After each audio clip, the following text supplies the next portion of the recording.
everybody. You've got Ron and Kirsten here this week for this edition of Ask Ron. Hey there. Alright, so our first question is from Kyle Cook in Jackson, Mississippi. Kyle again. Always Kyle. He said, thanks for answering my question about not using a private loan to take out a reverse mortgage. You mentioned leaving the reverse mortgage in place, and the worst thing they can do is call it due. Right. Can you share what offers you would make to the seller and what you would do if they call the loan due?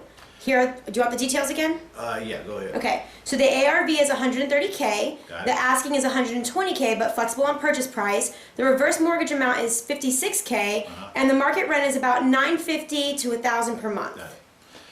Well, Kyle, I think probably the safest thing to do would just be to lease purchase it from the seller, not try to get the deed, because if you lease purchase it, they can't call the reverse loan due. Now, I'm assuming there's no provision in their mortgage that says that if it's leased they can call it due, which I don't think is there, but it certainly ought to be checked.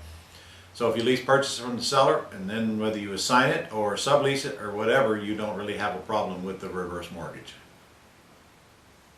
Alright, so we've got another question from Kyle. Okay. And he says, what purchase price do you tell a buyer for a house that you have for sale that is over leveraged? I know we are trying to get as much from the buyer as we can for the assignment fee. How would you handle a buyer willing to pay $290K for a house with a $20K down, but the seller's loan balance is $280K? Would you keep $10K and give the seller $10K? Well, that's an interesting question. First of all, the buyer who, if you gave the buyer the $290,000 sales price, then that's on you, because we don't name the sales price on the AX deals, which is what you described. We don't publish the price at all. We publish the payment usually, because that we can't change if it's already there and fixed. So we put the house on the market by just writing up the nice description of the property and making it look great, and then having buyers attracted to us. Of course, we'd use the no bank qualifying and or lease purchase. That's what attracts them to us. And then when we talk to them, we'd ask them, how much do you have to put down? So now if they came up and they said 20 grand, great. Well, then they can take over this $280,000 debt for this $20,000 assignment fee or deposit, depending on how you're going to write it up. But the minute you name the price, then you put yourself in that pickle. To answer your question, you can't take the 20 and only have a 270 balance if the seller owes 280. So the last thing I'd do is give the 10 grand to the seller. I'd probably suggest that either the buyer only put down the 10, since you boxed yourself into that trap, or at the very most that the seller applies the other 10 toward the principal balance to protect the buyer. Probably just as easy that you don't even ever tell the seller that the guy's got 20. Just tell the guy you'll take 10 and go back and tell the seller we're ready to do the deal now.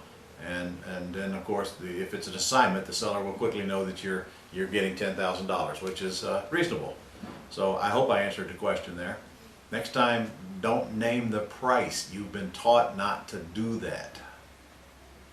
Alright, so now I've got a question from Alec Witt in St. Cloud, Minnesota. Okay. What is the best way for realtors to handle the leads when FSBO calls don't convert and want to list instead? Well, gosh, if you're a realtor, list it. I'm not sure I get that question. If I have a license, nothing's stopping me from listing it, then why wouldn't I list it? Doesn't cost anything if I can't convert it into a lead. And even if you do list it and you still don't want to go out and actively sell it, at least you've got other realtors doing it for you, and you'll collect a commission, and you also have a relationship with the seller. So if the seller wants to change their mind later, you might kick back into the lease option mode. So list it. Alright, we've got Kurt Killen from Calgary, Alberta. Hey, Kirk. He said, I was ramping up the machine when my yellow letters from John and Donna McNeil did not arrive after 2 months. The phone number is disconnected and there is no reply from the emails I've sent.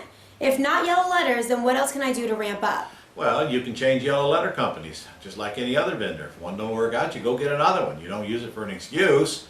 Go to LeGrandYellowLetters.com. That's LeGrand YellowLetters, plural.com. They absolutely have lists in Canada. In fact, recent conversation with the owner said that they can get lists in Canada that I've never heard anybody else getting. So contact them, find out what they can do for you, because they can surely mail letters in Canada.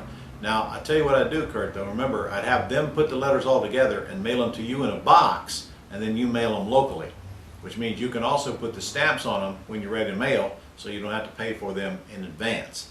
But you'll find that's a whole new company. They do direct mail for a living, and that's pretty much all they do. Plus, they're real estate investors, so you'll find them easy to talk to on what kind of list that they can get you in Alberta. LeGrandYellowLetters.com. All right, and our last question is from Pollyann Sorkin in Eveleth, Minnesota. Hello. How would the buyer and seller general lease documents and the seller's acknowledgement form be different for a contract for deed? They won't apply to a contract for deed unless, of course, you are, okay, if you're assigning it, they would. So if I agree to buy from the seller with a contract for deed, and then I assign that agreement to the buyer on a contract for deed, in other words, they're taking over my contract, then the release documents would apply. The release documents only apply if you're getting released.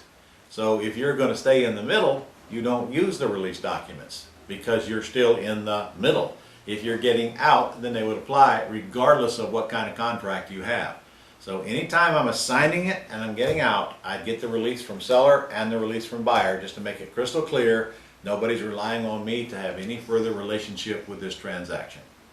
Okay, that him? And that's our questions for the week. All right, guys. Golly, we're almost into December already, and I got two very important events coming up here. Going to do my quick start school here in Jacksonville. Still got some room now. We're going to do the party at my house. Beverly made me swear it's the last one, so this is your chance. And if you happen to be a repeat, maybe you've been to this event before, better get down and call because you can come back for $500 per person. And we still got a little more room for those left.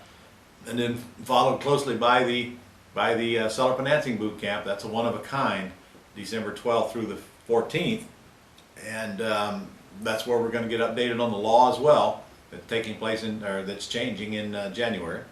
And then we got the vacation rental thing on the 15th, one day, one time only seminar on how to make a killing with vacation rentals, renting properties out by the week that you lease option or buy by the month. So got a lot coming up. So it's almost Thanksgiving here. It's coming up on us. So have a happy Thanksgiving. Don't eat too much. And I'll see you next week.